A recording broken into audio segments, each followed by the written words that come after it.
अपने घर के आंगन में बैठी सब्जी काट रही थी। जब मैंने देखा कि मेरी जवान जहाँ बेटी मेरे कमरे से बाहर निकली तो अजीब तरह से लंगड़ा लंगड़ा के चल रही थी। मैंने कहा, यह लड़की यह क्या कर रही है, किस तरह से चल रही है? तो कहने लगी, इस तरह से नहीं चलूँ तो किस तरह से चलूँ? आपको क्या पता मेरी हालत क्या है? इस हालत क्या है, दिन भर बिस्तर तोड़ती रहती है, पढ़ाई के नाम पे पूरा दिन कमरे में बैठी रहती है, और अब इसको ऐसा क्या हो गया कि इस तरह से चाल बदल गई? उसने मेरे सवाल का जवाब नहीं दिया और वहाँ से चली गई। सिर्फ उसकी चाल ही नहीं, उसकी हरकतें भी बदली सी थी। उसकी चाल चलन कुछ ठीक नहीं लग रहे थे। उसने ज़्यादा अंदाज अजीब सा लग रहा था। ऐसा लग रहा था जैसे सारे समाज की सफाई हुई हो। उससे सबसे ज़्यादा परेशानी किसी को है। अभी यह सभी सो रही थी और मेरा पति कमरे से बाहर आया। मैंने कहा, आप रात को बेटियों के कमरे में सो गए थे? तो कहने लगा, हाँ, मैं उनको ट्यूशन पढ़ा रहा था तो वहीं पर सो गया, और अजीब तरह की अंगड़ाई लेने लगा। मैंने कहा, आपको जवान बेटियों के कमरे में सोने की क्या जरूरत थी? मुझे तो लगा था कि आप सुबह उठकर काम धंधे पर चले गए थे। कहने लगा, नहीं, अभी काम पर जाऊंगा। वह मेरा मर्द था, मैं उसकी हरकतें पहचानती थी। अजीब तरह की हरकतें कर रहा था। ऐसा लग रहा था जैसे उसने बहुत अच्छी रात गुजारी। मेरी बेटियां आजकल कुछ अजीब सी रहती थी। एक दिन मेरे पास आई और कहने लगी, अम्मा, तुझे क्या बताऊं, इस घर में क्या हो रहा है? मैंने कहा, क्या मतलब? तो कहने लगी, वह जो बापू हैं आज से हमारे कमरे में सो जाते हैं। तुझे पता है वो हमारे साथ क्या करते हैं? मैंने कहा, क्या करता है? तो उसने ऐसी बात बताई कि मेरा सर थरथराने लगा और उसने कहा, बापूजी, रोज रात को हमारे साथ मेरे पति का नाम राजू था, मेरी उम्र के कम का था। सब कहते थे कि तुझे इतना जवान पति कहाँ से मिल गया? तो मैं कहती थी कि मेरी किस्मत अच्छी है और तुम लोग क्यों जलते हो? राजू कहता था कि उसे अपने से बड़ी उम्र की औरतों से दिलचस्पी थी, इसलिए उसने मुझसे शादी की थी और मेरी जिंदगी उसके साथ बहुत अच्छी गुजर रही थी। घर था, परिवार था, अच्छा पति था, और क्या चाहिए था? उसकी कमाई भी अच्छी थी और घर में पैसे लेकर आता था, और मेरे पास भी कुछ पैसे थे जो मैंने जमा किए हुए थे। मैंने कपड़े वगैरह सिलाई किया करती थी। वो अपने हाथ में कुछ माल वगैरह रहता था। बेटियों की पढ़ाई करवाना करती थी कि मेरी 3 बेटियां थी जिसकी उम्र 1-1 साल का फर्क था, लेकिन पता नहीं चलता था क्योंकि तीनों ही जवान हो गए थे। मेरे पति के साथ संबंध बहुत अच्छे थे। हम लोग पूरे परिवार में मशहूर थे। सब कहते थे, लाजो, उनको तो लगभग किस्मत खुल गया है। लाजो जैसी किस्मत सबकी होती। मेरा नाम लाजवंती था, लेकिन मुझे प्यार से लोग लाजो कहते थे। मैं भी जवान और खूबसूरत थी। 3 जवान बेटियों की मां नहीं लगती थी। मेरी बेटियां अभी भी मुझ पे गई थी। बहुत ही ज़्यादा सुंदर थी। उन्हें देखकर मुझे बड़ी खुशी होती थी, इसलिए मैं चाहती थी कि वह जिंदगी में बहुत कुछ बन जाए। उनकी पढ़ाई करवा रही थी ताकि वह बड़े अफसर बन जाए। राजू बहुत पढ़ा लिखा था। वो अपनी बेटियों की खुद ही ट्यूशन वगैरह करवाता था। पर आज जो इस घर के हाल चाल पड़े थे वो कुछ ज़्यादा ही अजीब था। एक रात को राजू अचानक से उठा और कहने लगा, मैं चलता हूँ। मैंने कहा, कहाँ? तो कहने लगा, बेटियों को पढ़ाई करवाने। मैंने कहा, इस टाइम? तो उसने कहा, अरे तुझे नहीं पता, उन लोगों का टेस्ट चल रहा है। आप पढ़ाई में क्या दिन और क्या रात बैठना, बस पढ़ना है, तब कहीं जाकर अच्छे नंबर आते। तुझे नहीं पता, आजकल बड़े कंपटीशन हो गए हैं। मैंने कहा, अच्छा फिर जल्दी आ जाना। तो कहने लगा, क्यों? मेरे बिना दिल नहीं लगेगा तेरा? मैंने कहा, तेरे बिना मेरा दिल लगता है। तू ही तो मेरा सुहाग है, सब कुछ है तू मेरा। और फिर आज देख, मौसम कितना अच्छा है और तू चल दिया उन्हें पढ़ाने के लिए। उसने कहा, उसकी पढ़ाई ज़्यादा जरूरी है मेरी जान, तो फिक्र मत करो, हमारे पास तो सारी जिंदगी है। पर यह कभी कभी मुझे बड़ी खुशी होती थी कि उसे बेटियों की फिक्र थी, वरना उसे क्या था, वो तो सारे काम तो कर ही रहा था, पैसे कमा ही ले आता था। मुझे भी खुश रखता था। अगर वह भी नहीं करता तो कोई फर्क नहीं पड़ता, लेकिन मुझे अच्छा लगता था कि उसे हम सब की इतनी फिक्र थी। एक दिन मैं बाजार जा रही थी जब मुझे मेरी एक सहेली मिली। उसने कहा, क्या हाल है तेरे पति कैसे हैं? मैंने कहा, ठीक है, बिल्कुल, बहुत अच्छी जिंदगी गुजर रही है, उसके साथ खुश हूँ। सब यह बात सुनकर मेरी सहेली हैरान हुई और कहने लगी, अच्छा, तेरी जिंदगी अच्छी गुजर रही है, पर मैंने तो कहा था कि उसकी साथ जिंदगी अच्छी नहीं गुजरेगी।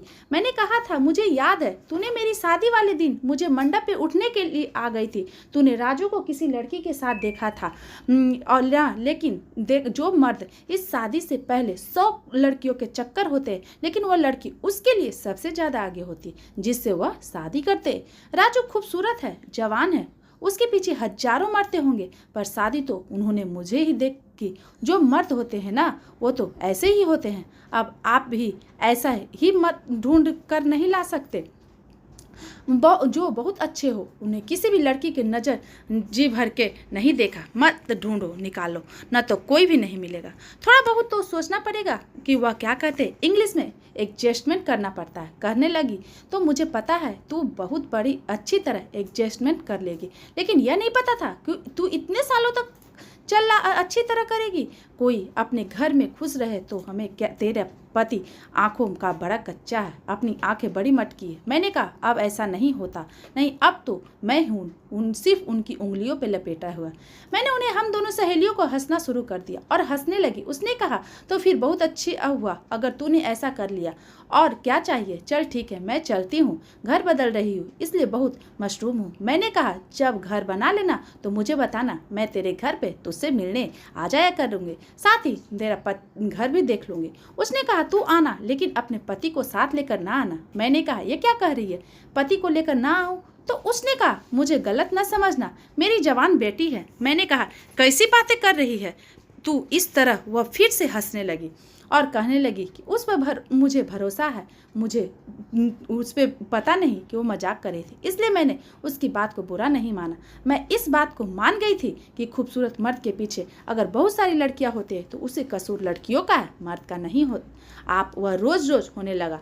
अब वह मेरा मर्द राजू बेटियों के कमरे में पढ़ाई करने के बहाने आता और वहाँ पर बैठ जाता और मैं उसका इंतजार करती रहती, जबकि वह कह कर जाता कि मैं जल्दी आ जाऊँगा, लेकिन मैं भी पूरे दिन काम करने की वजह से थक जाती थी और सो जाती थी। सुबह सुबह बेटियों के कमरे के बाहर निकलता तो पूछता वो रात भर क्या करते, तो वह कहता कि पढ़ाई करते करते नींद आ जाती, पता नहीं चलता कब सुबह होगी। मैंने कहा, ऐसी भी कौन सी नींद जो कहता तुम्हें पता है न जवान आदमी हूँ, मुझे तो ऐसी ही नींद आती है। मैंने क्या, तो क्या मैं बुरी हूँ? तो वो कहने लगा, नहीं नहीं, तुम भी तो ज़्यादा जवान हो। मेरा मर्द बातें बहुत अच्छा करता था, यही वजह थी कि मैं उसके सामने कुछ बोल नहीं पाती थी। मैंने अपनी बेटियों को निर्मला को लंगड़ा कर चलते देखा तो कोई आम बात नहीं थी। आखिर क्या मसला था? जब मैं उससे पूछा तो वो कहने लगी, कोई बात नहीं है, बिल्कुल ठीक हूँ, पर ठीक तरह से चलने की कोशिश करने लगी। मैंने कहा, अब मैं तुझे देख रहा हूँ, तू इस तरह से चल रही थी और वो कह रही थी कि ठीक हूँ, क्या मसला है तुझे? तो कहने लगी, कोई मसला नहीं, मुझे नज़र नहीं मिला रही थी, शायद कोई बात तो थी जो वह छुपा रही थी।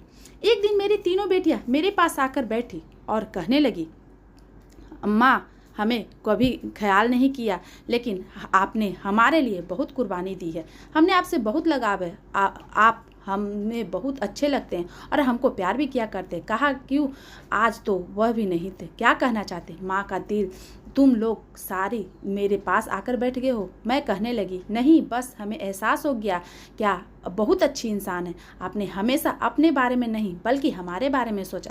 मैंने कहा, कोई बड़ी बात नहीं है, माँ तो ऐसी ही होती है और मुझे हमेशा से माँ बनने का शौक था। तुम लोगों को आज क्या हो गया? बड़ी देर बाद मैं देख के हैरान रह गई कि तीनों बेटियां रोने लगी, लेकिन जैसे ही राजू वहां पर आया, तीनों को देख फौरन अपने आंसू साफ करने लगे। मैंने कहा, देखो तुम्हारी बेटियों को आज क्या हो गया, पता नहीं इसको क्या हो गया, लगता है इन सबको कोई इमोशनल फिल्म देख ली है। और वो हंस पड़ी और कहा कि फिल्म तो नहीं देखी, लेकिन लगता है इसके दिमाग खराब हो गए। उसे यह बात ठीक से नहीं बोली और अपने दांत पीसते हुए मैंने कहा, तुम गुस्सा क्यों कर रहे हो? तो कहने लगा, इसलिए कि आज बिमला का जन्मदिन है और वह घर में इस तरह महत्वपूर्ण माहौल बनाकर बैठी हुई है। बिमला हैरान रह गई कि आज सच में उसका जन्मदिन था और वह अपना जन्मदिन बहुत खुशी से मनाया करती थी, लेकिन इस बार भूल कैसे गई? मैं भी भूल गई, उसने कहा, लेकिन मैं नहीं भूला। एक केक हमारी तरफ बढ़ा दिया और कहने लगा, चलो काटते हैं। जब सब क्या इतना ख्याल रखता है तो मुझे बहुत अच्छा लगता है। मैंने सोचा आज हम एक दूसरे के साथ बहुत अच्छा वक्त गुजारेंगे, पर वो मुझे इग्नोर करते रहा और वो बेटियों के कमरे में चला गया। मैंने कहा कि क्या यह उन्हीं को टेस्ट अभी तक खत्म नहीं हुआ। तो मेरी पति मुझसे कहने लगे, नहीं टेस्ट खत्म हो गया है, लेकिन तो आगे की पढ़ाई बहुत मुश्किल है, लेकिन अब फाइनल एग्ज़ाम होने वाला है, इसलिए थोड़ी बहुत कुर्बानी तो देनी पड़ेगी। मेरी बातों बातों में यह बात अपनी सहेलियों को बता। उसने घर बना लिया था। मैं उसके घर देखने गई तो उसने कहा, ऐसा नहीं लगता कि तुझसे ज़्यादा तेरी बेटियों से प्यार करता है। मैंने कहा, और तुझसे क्या लगता है कि वह सब जानते हो कि मर्द तो अपने बच्चों से ही ज़्यादा प्यार करते हैं, इसमें कौन सी नई बड़ी बात है। तो वह कहने लगी, नहीं यह सब कुछ थोड़ा अजीब है, कुछ तो ऐसा है जो तू नहीं देख पा रही है और अपनी आंखें बंद करके बैठी है। तेरी बेटियों वाला घर है, तुझे अपनी आंखें हर तरफ खोल कर रखनी चाहिए। शायद जो वह मुझे समझाना चाहती थी वो मैं ना समझ सके। मुझे लगा कि वह कह रही थी कि अपनी बेटियों पर नज़र रखे, क्योंकि इसके बाद जो हुआ वह अजीब था। एक दिन बिमला की तबीयत अचानक से खराब हो गई। मैंने कहा, क्या हो गया? तो वह कहने लगी, मैंने कुछ उल्टा सीधा खा लिया था जिसकी वजह से मेरे पेट में बहुत जोर दर्द हो रहा है और मुझे उल्टी भी आ रही है। मैंने कहा, चल तुझे डॉक्टर के पास ले जाती हूँ, लेकिन कहने लगी, नहीं नींबू पानी पी लूँगी तो ठीक हो जाऊँगी, डॉक्टर के पास नहीं जाने का दिल कर रहा है। मैंने कहा, मरीज को कहाँ दिल करता है डॉक्टर के पास जाने का, लेकिन तबीयत ज़्यादा खराब हो गई तो क्या होगा। राजू वहाँ पर आ गए। मैंने उसे परेशान होकर कहा, इसकी तबीयत खराब है और डॉक्टर के पास भी नहीं जा रही है। उसने कहा, इतनी भी खराब नहीं हुई, पढ़ाई की टेंशन की वजह से ऐसा हुआ है, ठीक हो जाएगा और परेशानी नहीं है। आगे पीछे तो वह मेरी बेटियों को बहुत फिक्र करता था, पर आज इस तरह से कहने लगा जैसे उसको कोई फिक्र नहीं है। उसने कहा, छोड़ दो, थोड़ी देर में ठीक हो जाएगी। मैंने कहा, क्या बात कर रहे हो? वो कहने लगा कि जवान लड़की है, जवान बंदा जल्दी ठीक हो जाते, तू चल मेरे लिए खाना लगा दे, मुझे बहुत भूख लगी है। राजू मेरी बेटियों को इतना ख्याल रखता था, उसकी ये नई हरकत भी मुझे हिला कर रख दिया। आज उसने बिमला की फिक्र क्यों नहीं था। बिमला की तबीयत बकई थोड़ी देर बाद ठीक हो गई, लेकिन मैं जब उसके लिए चाय बनाकर कमरे में ले जाने लगी तो अंदर बैठी अपनी बेटियों की बात सुनकर दरवाजे पे ही रुक गए। वह कह रही थी कि भगवान करे यह कुत्ते की मौत मरे, उसकी सुकून ना आए, शमशान ले जाने के लिए उसके कुछ न बचे। ऐसा बूढ़ा आदमी हमने ज़िंदगी में नहीं देखा और हमारी माँ का भी दिमाग खराब कर दिया। यह बातें सुनकर मैं हैरान रह गई, किसके बारे में बातें कर रही है। मेरी छोटी बेटी ने कहा, उसे छोड़, अपने बारे में सोच। बिमला क्या होगा अगर माँ को यह सच पता चलेगा तो वह जीते जी मर जाएगी। बिमला खाने लगी, दिल करता है कि मैं खुदकुशी कर लूं। अब मैं सोच लिया है कि मैं सीधे अंदर चली जाऊंगी और इन सब को पूछूंगी कि बातें क्या करिए, लेकिन इससे पहले मुझे राजू ने बुला लिया। मैंने कहा, हमारी बेटियां कुछ अजीब सी बातें कर रही है, पता नहीं किससे कोस रही है। बैठकर मुझे लगता है यह बिमला हमसे कुछ छुपा रही है। मैं बोल ही रही थी कि राजू ने मुझे एक तोहफा दिया और कहा कि तू उसे छोड़ और मेरी तरफ देख। आज उसका मूड बहुत खराब था। उसकी बातों में लग रहा था कि वह बात भी भूल गई, लेकिन सुबह बहुत ही बड़ी मुसीबत आ गई। बिमला बेहोश हो चुकी थी और होश में नहीं आ रही थी। अब तो उसे डॉक्टर के पास ले जाना था, लेकिन राजू अभी भी कह रहा था कि डॉक्टर के पास ले जाने की ज़रूरत नहीं है। मैंने कहा, ऐसे मेरी बेटी को होश नहीं आ रहा है, तो मजबूरन उसे डॉक्टर के पास ले गए। डॉक्टर ने एक टेस्ट किया और उसके बाद घर भेज दिया और कहने लगा कि इसको कमजोरी हो गई है, लगता है इसने खाना नहीं खाया है। आपको टेस्ट का रिपोर्ट भी मैं फ़ोन पर बता दूंगा। 2 घंटे बाद डॉक्टर का फ़ोन आया और बस उसके बाद तो जैसे हम सब की ज़िंदगी ही बदल रह गई हो। डॉक्टर ने बताया ऐसी बात कि मैं यह बात सुनी तो मैं फ़ोन रखा और बिमला के कमरे में कदम रखा और कहा कि इस दिन के लिए तुझे पढ़ा लिखा कर था, तुझे आज़ादी दी थी कि तू यह सब कुछ करे। बाकी सभी मुझे हैरान होकर देखने लगे, लेकिन बिमला जानती थी कि मैं क्या बात कर रही थी, इसलिए उसने सर झुका लिया, क्योंकि मुझे डॉक्टर ने बताया था कि आपकी बेटी माँ बनने वाली है और उसने अपने बच्चे को ख़त्म करने के लिए कोई गोली खाई है, जिसकी वजह से उसकी हालत ख़राब हुई है, लेकिन बच्चा सही सलामत है और उसे कुछ नहीं हुआ है। बिमला ने रोना शुरू कर दिया। मैंने कहा कि यह सब कुछ किसने किया, तो उसने कहा सब बताती हूँ, और मुझे मेरे कमरे में ले गए। वहाँ जाकर उसने मुझे अकेले में ही कहानी सुनाई और कहा कि यह सब मेरी गलती है, मेरी वजह से हुआ है। मैंने कहा, ऐसे कैसे किसी और किसी का कसूर नहीं है, बता कौन है वो लड़का, उसी के साथ तेरी शादी करवाऊंगी। तो वह कहने लगी वह कभी शादी नहीं करेगा और वह इस देश में नहीं रहता। बस आप इस बात को खत्म कर दे। मैंने कहा, अब यह बात इस तरह से खत्म नहीं होगी। वह कहने लगी कि मेरी गलती है, मुझे जो सजा दोगी मुझे कोई मसला नहीं है। चाहे तो मेरी पढ़ाई खत्म करवा दो, तो मुझे घर बैठा दो, किसी बुढ़े के साथ मेरी शादी करवा दो। वैसे भी मुझे कोई दोष नहीं है। वह बहुत परेशान थी, लेकिन उसकी बातें सुनकर मुझे ऐसे लगने लगा था कि वह जैसे कुछ ज़्यादा ही परेशान थी। मेरी बेटी बुरी तरह से रोने लगी। फिर वह बेहोश हो गई। मेरा गुस्सा खत्म हो गया और वह उसकी फिक्र होने लगी और आप उसे फिर से होश नहीं आ रहा था। हम उसे डॉक्टर के पास ले गए। डॉक्टर ने कहा दवाई उसने खाई थी, शायद उसका असर अब जा चुका है। उसके बाद उसकी हालत बहुत बुरी हुई, लेकिन उसमें पेट में पड़ने वाला बच्चा इस दुनिया में नहीं रहा।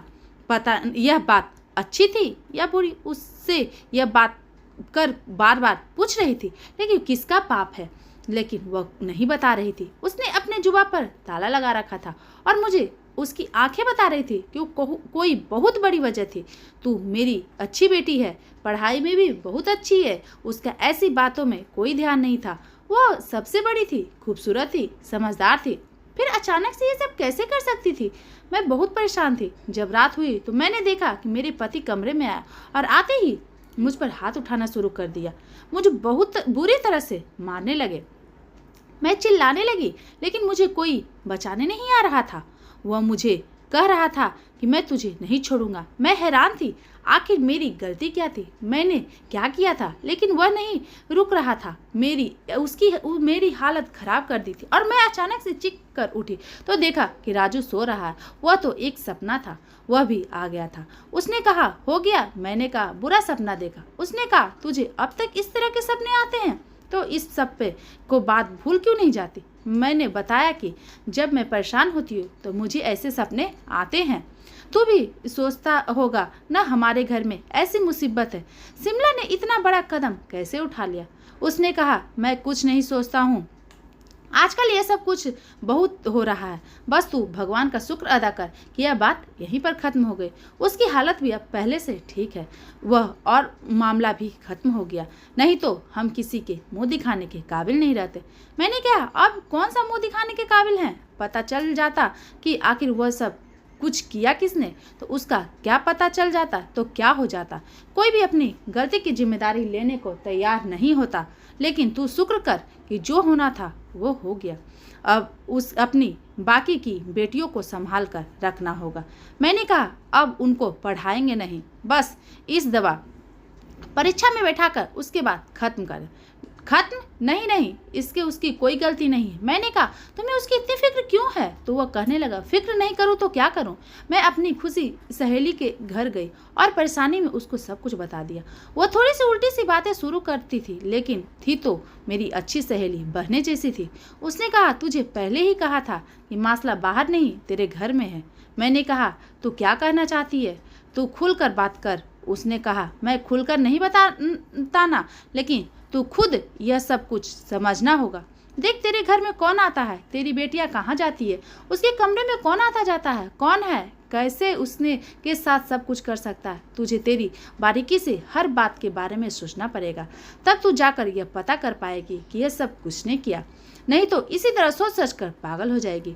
लेकिन मिलने को कुछ नहीं। वह ठीक कह रही थी। कोई तो ऐसी बात थी जिसे मैं देख नहीं पा रही थी। मैं आजकल बहुत परेशान थी। जब मैं एक दिन राजू को किसी से फोन पर बात करते सुना, वह कह रहा था, मैं तो स्वर्ग में रहता हूँ, मेरे साथ बहुत अच्छा हो रहा है, मेरे आसपास तो बढ़िया ही बढ़िया। इस तरह की बातें पर हंसने लगा। एक तरफ हमारे घर में इतना तूफान आया था, अभी तक कोई भी नॉर्मल नहीं हो पाया था, दूसरी तरफ इतना खुश होकर कैसे बातें कर रहा था। कहने लगा, औरत बड़ी जालिम होती है तो कोई है नहीं, मेरी वाली तो बड़ी पागल है तो कोई बात नहीं। मैं अचानक से कमरे के अंदर चले गए तो उसने फ़ोन बंद कर दिया। मैंने कहा, किससे बात कर रहे हो? तो वो कहने लगा, मेरी मौसी है ना गोरखपुर वाली, उसी से बात कर रहा हूँ। मैंने कहा, आज उनको तेरी याद कैसे आ गई? तो वो कहने लगा, बस आ गई होगी याद। वो साफ साफ पता चल रहा था कि वो झूठ बोल रहा था और कोई बहुत बड़ा झूठ बोल रहा था। उसके दिमाग में इतना कुछ चल रहा था कि उसके ये पता भी नहीं चला कि उसने अपने रिश्तेदार के बारे में मुझे जो कहा था वो जिंदा है जबकि वो मर चुकी है। मुझे अचानक ही मेरी सहेली की बातें समझ में आने लगी थी। वही सारा किस्सा हर तरह से कर रही थी। अब मुझे समझ में आ गया था कि राजू ही तो था जो मेरी बेटियों के कमरे में जाता था और मैं बेफिक्र होकर सो जाती थी। अब मेरे पास एक ही रास्ता था। अगर राजू से सवाल करती तो वह झूठ ही बोलता था। मुझे यह जानने के लिए एक बढ़िया सा प्लान की जरूरत थी।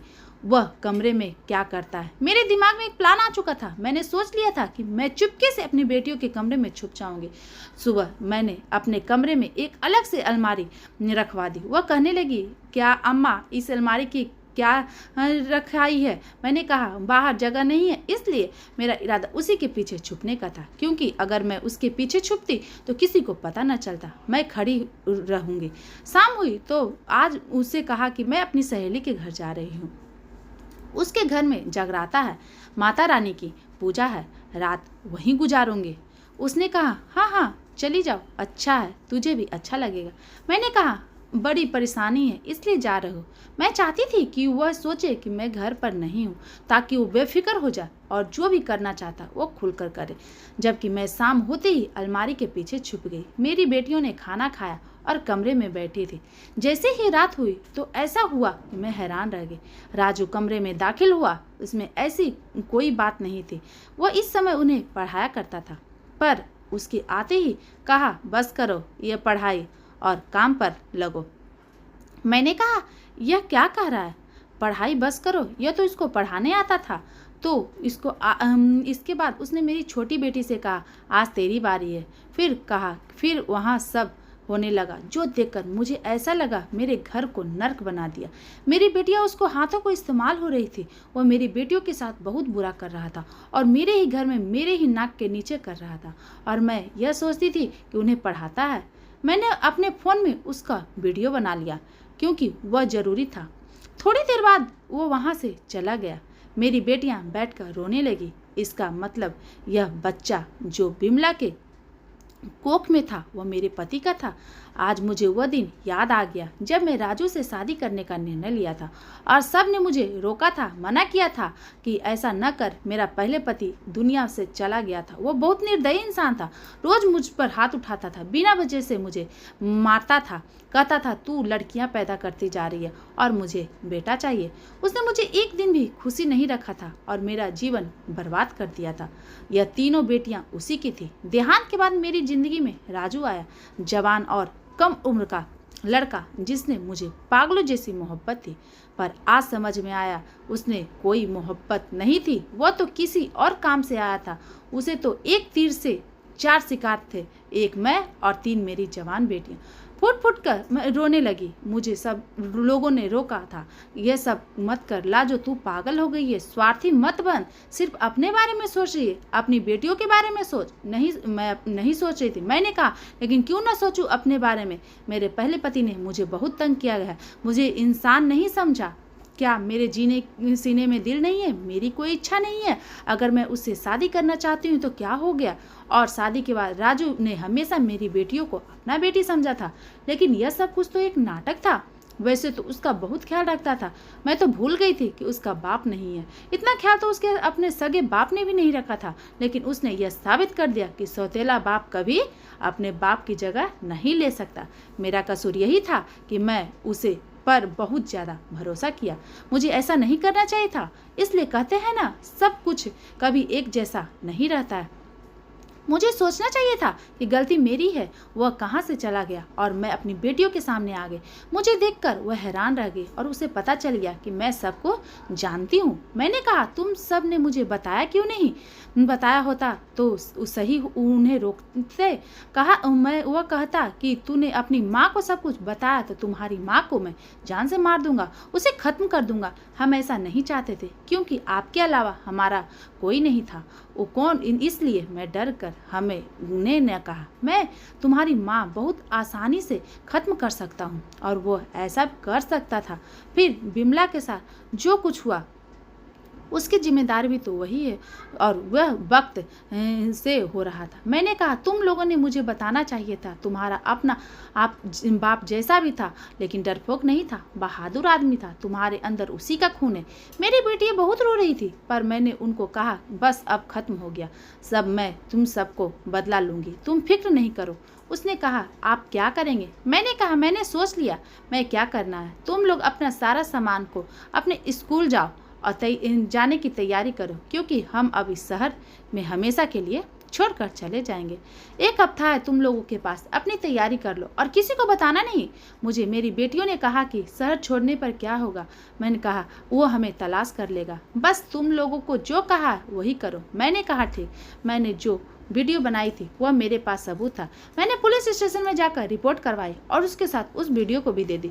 उसके बाद पुलिस वालों ने उसे जरूर पकड़ लेना है। मैंने शहर छोड़ने की तैयारी कर ली थी और अपनी बेटियों को भी समझा दिया था कि क्या करना है और जैसे करना है। राजू को पता भी नहीं था उसके साथ क्या होने वाला है, वो बिल्कुल अज्ञात था। वो सब एक दूसरे के साथ थे, वो बहुत तरह से सब कुछ कर रहे थे क्योंकि अब हम गलती नहीं कर सकते थे। पहले बहुत बड़ी गलती हुई।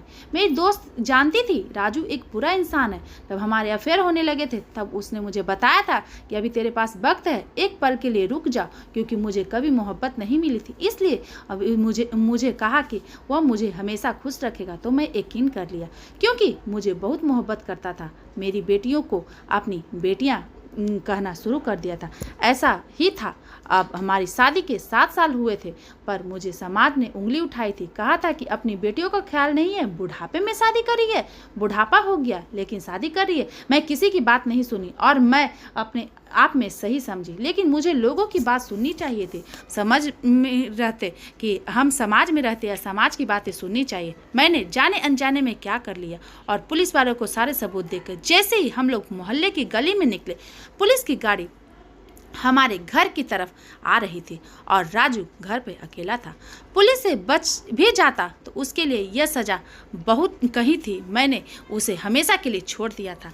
मुझे पहले ही रात को नींद नहीं आती थी, अब तो बिल्कुल नहीं आती। ऐसा लगता मेरी बेटियों के साथ जो कुछ हुआ वो राजू ने नहीं, मैंने ही किया।